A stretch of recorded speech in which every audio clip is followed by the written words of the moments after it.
Hello guys, welcome back to Nucleon Super 20 classes. Now will we discuss BSc third year paper third unit second. Now we discuss of the transistor characteristics. Transistor characteristics generally three types के होते हैं। पहला है हमारा common base mode और configuration, दूसरा होगा common emitter mode of configuration, तीसरा होगा common collector mode of configuration. तो now will we discuss today common base configurations. Common base configuration में हमारे सामने फिगर दिख रहे हैं। पहला फिगर है हमारा पीएनपी ट्रांजिस्टर इन कॉमन बेस मोड या कॉन्फ़िगरेशन, दूसरा है एनपीएन ट्रांजिस्टर इन सीवी कॉमन बेस मोड में। तो सबसे पहले हम बात करते हैं कि देखिए क्या होगा ना, जैसे नाम से पता चला कॉमन बेस। बेस क्या होगा, हमारी जो बेस लाइन होगी वो कॉमन होगी। तो ये देखिए यहाँ पे क्या होगा कि पीएनपी ट्रांजिस्टर्स में जो करंट होगा वो बेस की ओर फ्लो हो रहा होगा और एनपीएन ट्रांजिस्टर में जो करंट होगा वो एमीटर्स की ओर फ्लो कर रहा होगा।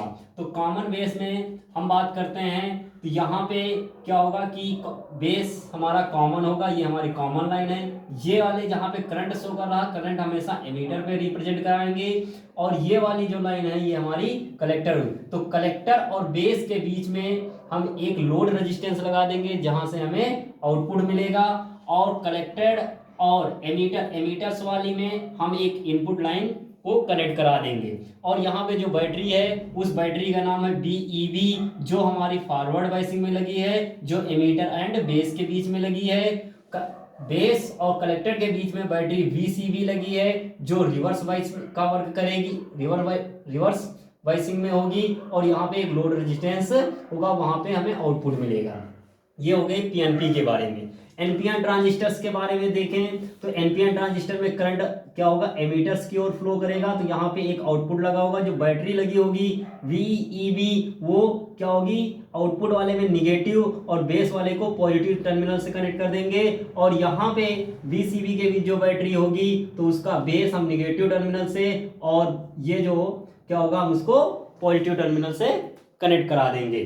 तो अब इसके हम बात करते हैं कि इसकी कैरेक्टरिस्टिक्स में हमें तीन चीजें फाइंड करनी होगी कि ये कितना करंट को गेन करती है, कितना और कलेक्टेड करंट कितना होगा, एमीटर करंट कितना होगा। इन तीन चीजों के बारे में हम डिस्कस करेंगे।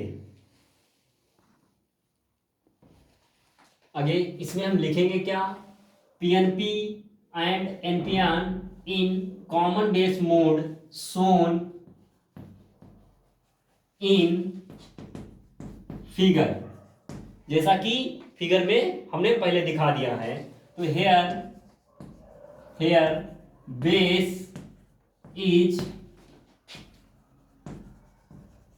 कॉमन, बेस क्या होगा आपका कॉमन होगा।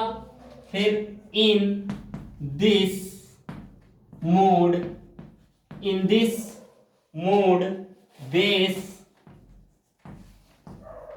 Emitter, base emitter junction is forward biasing and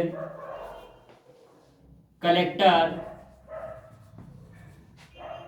base reverse biasing.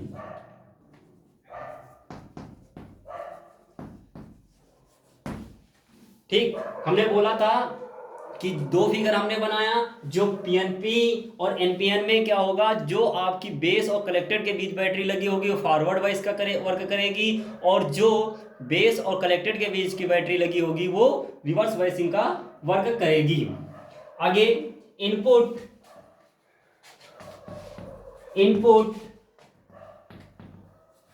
signals is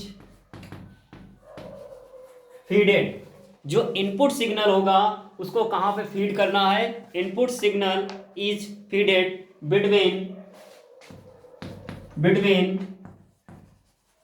ammeter and base and emitter and base के बीच क्या होगा, इनपुट सिग्नल को फीड कर देंगे। While output signals can be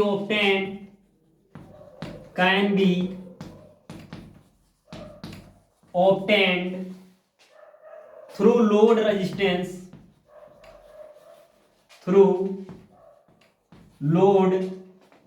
between collector and base.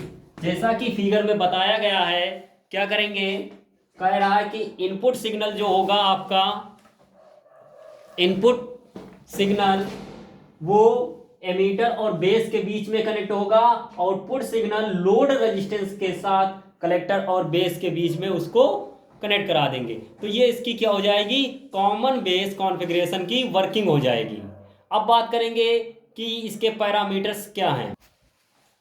तो अब बात करते हैं ट्रांजिस्टर पैरामीटर्स के बारे में। तो पहला हमारा है करंट एम्प्लीफिकेशन फैक्टर, या इसे कहते हैं करंट गेन। तो इसकी डिफिनेशन क्या कहती है कि it is ratio of change in collector current to the change in emitter current